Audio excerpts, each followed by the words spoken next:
If you're expecting to go to site, batteries are dead, plug it in, they're all going to charge up dead quick, that isn't what's going to happen. It's all about being organised, and this is where this system comes into play and helps you get your job done more efficiently.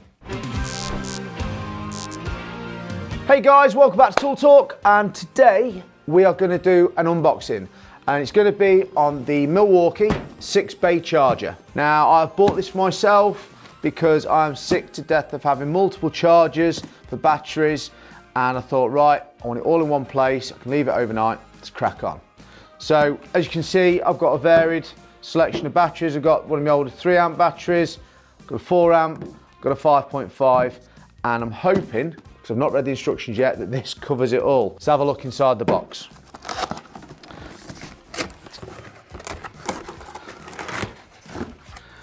It's nicely secured in. So looks like they've taken into a bit of consideration the transporting of the tool. They've got little slots to hold it in place. Handy enough, so you're not going to get a battered charger.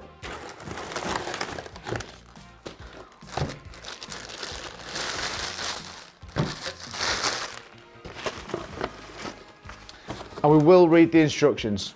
In previous videos, we've gone, nah, don't worry about the instructions, but then I've had to come back and read them anyway. So we'll start from the start and not backtrack. First of all, looking at the machine before we start looking at the instructions. Right, so starting off with the length of the cable. Looking at this, my desk gear is about 1.4 meters. So I'd say it's probably about 1.6 meter cable. So decent bit of length on that. Then we've got the plug. It isn't a traditional molded plug. So it's probably got like a European bit in there, but obviously sound for UK usage. Moving on to the body of the machine. So you've got a nice little carry handle, sturdy, moulded in. I did notice on the bottom there just that you've got 2 little bits in there for your screws so you can hang it on the wall, have it wall mounted. That'd be handy if you've got a workshop or you've got a works van and you've got maybe yourself a transformer. Stick it on the wall, happy days, it's out of the way, nice convenient. And then you've got the, you can't see it on that side, it's only on one side, it's got a little play button here. So obviously when you're charging, turn it on, turn it off. Quite basic, not over technical. The bays themselves spread out quite well. Just looking, I'll probably put my bigger battery on the edge. I know you can get up to 12 amp batteries and they are quite big. But you can see like when I'm putting them next to each other, they're not coming into contact with each other, not too close either. So another great convenience with this, I've just wrapped it up, is that when you're going across site and you've not got a charger like this to carry batteries for you, you're trying to carry them like this and it's a mess. Whereas you can slot them all onto your charger and off you go. Nice and easy carrying solution. So you've got on the top there, you've got some indicator lights, and then you've also got the little display on the front here that shows you dotted red line there is overheating, flashing red light is waiting, so it's got a little timer there, and then you've got obviously the solid red lights charging. Okay, we'll have a look at more of that in a minute when we plug it all in. On the other side, it's just basically got your make, model, it tells you what voltages to work with as well, and you've got your code. So what I found out recently is any Milwaukee products you get with buying it 12 months, but if you register the product with Milwaukee, you get 3 years cover. So make sure you register your products. I found that out recently when I took a multi-tool back in because I had a fault with it. So make sure you register your products. Milwaukee, get it registered. So looking at the size of the machine itself, it's actually not really big. You consider that against 5.5 amp battery. It's compact enough to stick in a drawer in your van or chuck in an old all or whatever, or to mount on and not be too intrusive in your work area. So it's a nice size. Always read the manual. So straight away looking in there, you've got so many different languages, but it looks like they only cover a couple of pages each. The initial diagram is great for me because it's all pictures, less reading. It's just telling you and showing you how to slot the batteries on, different charge percentages for the lights, because we've got the 4 light system on the Milwaukee batteries. It's giving you a bit of a gauge to how much it's charged on the display. It shows you how to plug it into the wall. For those that don't know, you plug it into the socket in the wall and turn the socket on. And obviously when you slide the battery in, it literally does just slot in. It doesn't really click. So with my Makita one, it used to click when you put it into place. And you can just slide it off. There's no pressing the buttons, which is interesting. For me, I'd want a bit of security, but again, for what I'm using it for, that's fine. But if you're in a van and you're traveling and you've got your batteries on, you'd want to make sure they're locked into place. So maybe think about where you're putting it. And then it just shows you, obviously, if you got certain lights on, it might be damaged, it might be charged up, it might be too hot. There's all these little diagrams going through what this is telling you. It tells you what amp batteries it can take. Goes from a 1.5 amp up to anything less than a 12 amp, the big boys. And it tells you obviously the DC volts on there and different cell numbers. A lot of that for a lot of us won't mean a lot. We'll just know it's an 18 volt so many amp. So according to the manual, looking at the top left hand side, it's got technical data. And it shows you on here, you've got the battery charging time, so 1.5 amp, 30 minutes. You've got the 3 amp, 60 minutes. And then you've got the 12 amp, 270 minutes. It's a long time charging for a 12 amp. So this is where, for me, being an overnight charger would be ideal. Like I said, it goes one by one. So you probably go, right, stick the 12 amp on charge first, and anything else dropping after that, it's gonna be less time. But if you're looking for stuff to be charged really quickly, you could probably upgrade to the rapid charger one. Right, let's get her on charge and have a look. So I've just plugged it in, nothing's happening. There's no lights on. Initially, I thought, is this broken? Didn't realise that you have to put a battery in for the lights to come on. And as you can see, the cells on the lights on the battery have started lighting up, and I've got a solid red light there saying it's charging. So before moving on, when we initially trialled this off camera, I put a battery on just to make sure we're all good, and nothing happened. Now, that was because inside the plug, you've got like the European type plug with the 2 pins. So we opened it all up, made sure the contacts were all good, and they were in, put the screw back in, tightened it all back together, tried it again, nothing was happening. And what I found, it was actually the fuse in the holder that wasn't pushed properly into its contacts.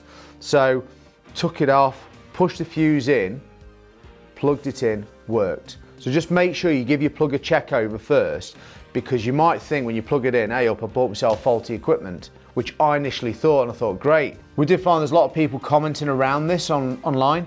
Now, it may be something different, but for us, when we checked it, it was a really easy fix. It just means checking the product out, making sure everything's in place that can be out of place, and it literally took 2 seconds, click the fuse in, off we go. But you might find you're having different issues. Let us know in the comments, and let us know what issues you found and how you resolve them, or if you resolve them. Now we've got our first battery on charge. Now whilst we've been sat here, I've gone up an LED on my cells, so it's obviously working. I'm now going to chuck a 3 amp and a 4 amp on and see what happens with the lights. So there's my 3 amp in there, slot it straight in, the cell on the battery lit up, and now I've got a light that's flashing. So that is telling me it's waiting according to the display on here. So I'm going to put the other one in. Now this one, my 4 amp, is fully charged. It's got a green light to come up. So that's telling me that's all good. What I'm going to do is swap these over, because this little play button, which I called it earlier on, is actually a skip button. So I'm going to show you how that works. And I didn't have to change these over, because the idea of the skip button is to show that you can skip a battery. But because I've only got the 3 batteries here, I've done it so we've got the one that's charging, the one that's full, and then the one that needs charging. So let's just tilt that over a little bit. So you see this one's charging. I've got my green here, and it's skipped. And now it's going over to my 3 amp, which is now charging. And then if I press it again, it should go back round to this one. Just like that. So depending on which battery you want first, to how much it's charged, like this one's 3 bars, I want this one to use next. Forget about the charge one. I want to use this big 5.5 amp, because that's going to be used on my SDS. I want to put that to work. I press the skip button and prioritise that one. Now when that's charged, it will naturally skip this one and go back to my 3 amp. So if I press the skip and just simulate this one being charged, as you can see, straight over to my 3 amp. I think that's a great feature. Never had that on my other chargers before. And I just think that having the different size batteries for different jobs, that's quite a handy little tool. Just to reiterate that you don't have to press that button. If you are leaving your battery on charge overnight, you don't have to worry about doing that. It will sequentially charge the batteries one by one, and it will skip the ones that got more that's fully charged. So once this one's done, if that one was charged up, it'd miss it and go on to the next one. But then at least you know, come the morning, all your batteries are charged up, ready to go. So now gone through how it charges, let's talk about who this charger would be for and what the variants are. So for me, I'm primarily ground worker, do some odds and sods jobs. This is perfect. I don't use my batteries all the time. I might be doing some decking where I need it. Then I'll have this parked up on the side of the job, six batteries in, charging away. That'll do me fine. If you're a sparky or a plumber and you're not doing a lot of the fixing works, you might just be doing your part work and that's perfect. If you're stepping up and having to do a lot of fixing, you might think, is this going to be big enough for me? It just becomes job dependent, but would you spend the extra money? Whereas if you're a joiner or even scaffolders with all the nut guns and that, and they're using their guns and they're draining batteries quick, you might want to upgrade to the rapid charge. Now, it's nearly double in price. In fact, it's probably over double in price because I've got this at a good price. Was it worth me spending the money? That's dependent on the person using the tool and how much charge they're going to need throughout their day. So for those who have been out and bought one of these and said it's a useless product, it's not for me, maybe you need to look at the rapid charge system rather than this one. For those that haven't got a massive demand for charging, this is probably perfect. It is an upgrade from this one, where you can only do one battery at a time, but certainly it's not going to do your rapid charge all the time. That's why I've got different models. Now, I might find that in 6 months' time, I'll go, this isn't doing it for me, it's not charging it quick enough. I might even upgrade, but that's why the manufacturers give you different levels of chargers, different models, different types, because you can start off at the bottom and work your way up. If they just gave you the rapid charge system to start off with, you might think, you know what, it's not worth me buying that, only 1 or 2 a day. This is that great starting point for multi-bay chargers. One thing that springs to mind as well is with trades is organisation. How organised are you as a trade? If you're expecting to go to site, batteries are dead, plug it in, they're all going to charge up dead quick, that isn't what's going to happen. You're going to have to wait for your batteries. Remember, it's sequential. Starts off at 1, finishes at 6. It doesn't just hit them all at once. So even with the rapid charge system, you still have that same issue. You need to be organised, charge the night before. Then when you get to site, you can draw a battery off, do your work, put it back on, take the next one out. That's going to keep the job going for you. You might have 2 or 3 tools that need batteries. You've still got 2 or 3 batteries left. It's all about being organised, and this is where this system comes into play and helps you get your job done more efficiently. So for my summary on the 6-bay, for me, I'm really happy with it. It's going to suit my job, suit my needs really well. In time, will it keep up with what I need? That's to be tested. Will I need to upgrade? Again, that's to be tested, but it's compact enough, it's easy to handle, it's got a great lead on it, so it's not going to be one of those where you have to climb behind furniture to find a plug and get your tools charged up.